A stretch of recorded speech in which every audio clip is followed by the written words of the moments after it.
মোকামতলায় আরমান আবির হজ সার্ভিসের তৃতীয় দফায় ৬ হজ যাত্রী আল্লাহর মেহমান হিসেবে পবিত্র সফরে। রাসেল আহমেদের তথ্যচিত্র ডেস্ক রিপোর্ট। শিবগঞ্জ উপজেলার মোকামতলায় আরমান আবির হজ সার্ভিসের উদ্যোগে হজ প্রি রেজিস্ট্রেশন ও ওমরা বুকিং কার্যক্রম অব্যাহত রয়েছে। মুসলমানদের পবিত্র মক্কা মদিনার সফরকে সম্মান, মর্যাদা ও সর্বোচ্চ সেবার মাধ্যমে সম্পন্ন করার লক্ষ্যে প্রতিষ্ঠানটি নিয়মিত এ কার্যক্রম পরিচালনা করছে। এরই ধারাবাহিকতায় এবছর তৃতীয় দফায় ৬ জন সম্মানিত হজযাত্রী আল্লাহ তালার মেহমান হিসেবে পবিত্র সফরের প্রস্তুতি নিচ্ছেন। তাদের মধ্যে রয়েছেন ১ নম্বর আনসার আলী, গ্রাম উজিয়েরপাড়া বাইগুনি, গোবিন্দগঞ্জ; ২ নম্বর আবু বক্কর, গ্রাম উলিপুর, গোবিন্দগঞ্জ; ৩ নম্বর নুরুল ইসলাম, গ্রাম কানুপুর, সোনাতলা; ৪ নম্বর রেজওয়ান, গ্রাম পবনটাইর, সাঘাটা; ৫ নম্বর তবিবর রহমান, গ্রাম চমরগাছা, সোনাতলা; ৬ নম্বর রোকেয়া বেগম, গ্রাম চমরগাছা, সোনাতলা। স্থানীয় এলাকায় হজযাত্রীদের এই উদ্যোগকে স্বাগত জানিয়ে অনেকেই দোয়া ও শুভকামনা জানিয়েছেন।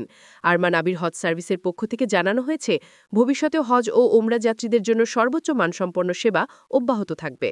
হজ ও ওমরা কার্যক্রম পরিচালনায় সক্রিয়ভাবে সহযোগিতা করছেন আলহাজ মোহাম্মদ আনোয়ার হোসেন মণ্ডল, চেয়ারম্যান; হাফেজ মাওলানা মোহাম্মদ জাকিরুল হাসান, ওমরা ও হজ গাইড, প্রো সততা আতর অ্যান্ড টুপিঘর, মোকামতলা বাজার, দইহাটে; Mohammad Tarikul Islam Nayan, Dhansiri restaurant and community centre, Mokamtala; Mohammad Zakirul Islam Jafu, প্রো মা কনফেকশনারি, মোকামতলা, সোনাতলা স্ট্যান্ড। যোগাযোগের ঠিকানা ধানসিঁড়ি রেস্টুরেন্ট হোটেলের সিঁড়ির নিচতলায়। মোবাইল 01735634435, 01718783674, 01710384524। চলন বিলের সময়ের প্রতিচ্ছবি।